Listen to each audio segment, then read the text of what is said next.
Trump faces another primary test in Ohio House race. Donald Trump has a lot on the line in suburbs and small towns south of Columbus, Ohio. After the Trump-backed candidate in Texas' 6th Congressional District runoff election lost this week, the pressure is now on the former president to prove his endorsement. One of his most powerful tools within the Republican Party still holds significant sway in GOP primaries.Trump endorsed co-lobbyist Mike Carey in the special election for Ohio's 15th Congressional District in early June, throwing his weight behind a political novice in a race against a host of other Republicans, including multiple local elected officials. The Republican primary to replace former Red.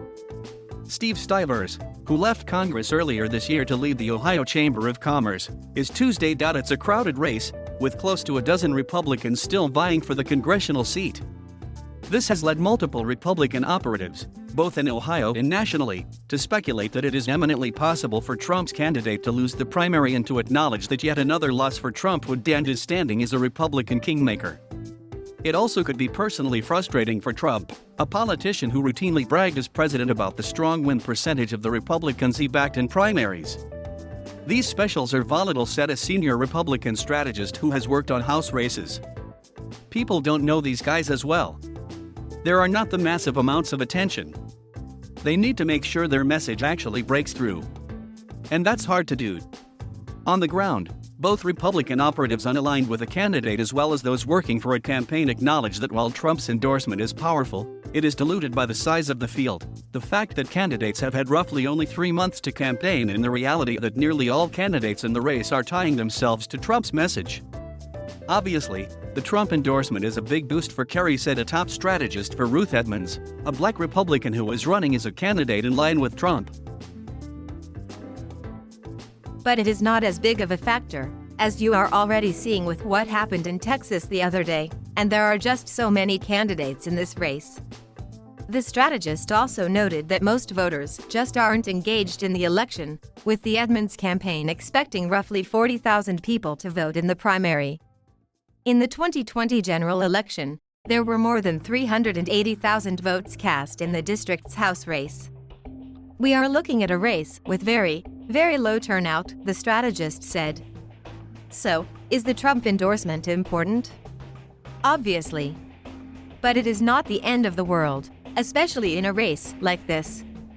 Jeff Lahr, a member of the Ohio House of Representatives running in the primary, acknowledged as much in a statement to CNN. "I'm certainly honored to have many endorsements in this race, but at the end of the day, I'm Jeff Lahr," the candidate said. "There are real people in this race, and I think what it comes down to is getting my message out, letting people know who I am and what I stand for as I head to Washington." Despite Trump's involvement, high-profile Republicans have not coalesced around Carey, nor a single alternative. Stivers, for instance, has endorsed Lahr, calling the former sheriff's deputy a conservative leader. But Sen. Rand Paul, the Kentucky Republican and frequent Trump ally, is backing Ron Hood, a former state representative who has taken up Paul's crusade against Dr. Anthony Fauci, the chief medical advisor to President Joe Biden. And behind Edmonds, a former Columbus NAACP president and conservative activist, is Debbie Meadows, the wife of former Trump chief of staff Mark Meadows. Such a wide-open primary and split within his larger circle of influence could be an existential threat to Trump. While polls show an overwhelming number of Republicans remain loyal to the former president, his endorsement is central to his standing within the party. Both the prospect of him drumming up support for a candidate and the possibility that he could endorse an opponent. But times have changed for Trump. He no longer has the White House fully pulpit. He can't fly Air Force One into a district and rally in front of it, and he has been suspended from multiple social media platforms after his actions on January 6, something multiple operatives believe has weakened the power of his endorsement. Facebook is where a tremendous amount of rural Ohioans get their news. "That is just a reality," said Colton Henson, an unaligned Republican operative who lives in the Congressional District.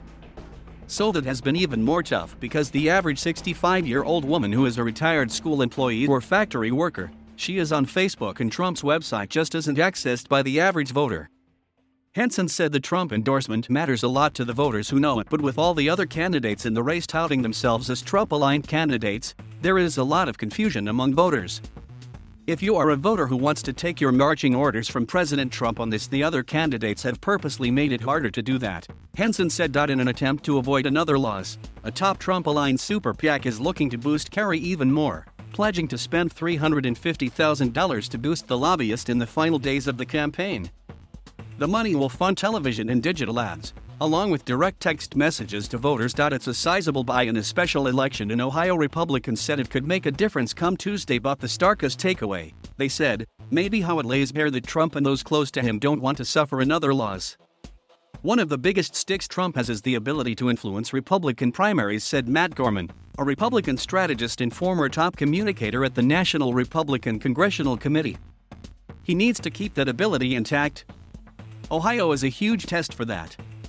Some Republican operatives, however, cautioned reading too much into two special elections and congressional races, given the lack of attention paid to each contest. Still, one strategist acknowledged that since Susan Wright's loss to Jake Ellzey in the race for Texas' 6th Congressional District, the former president's political team has every incentive to pull out all the stops for Carey. I imagine Trump world will be doubling down this week, so they don't have further egg on their face, said the strategist. The former president issued yet another statement on Carey on Wednesday, calling him a true champion who was doing really well against the gang of rhinos in Ohio's 15th Congressional District.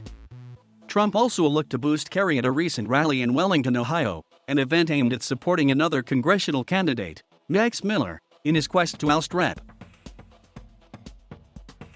Anthony Gonzalez, who voted to impeach Trump earlier this year. He's a wonderful man, Trump said at the event. I've known him for a long time, Mike Carey.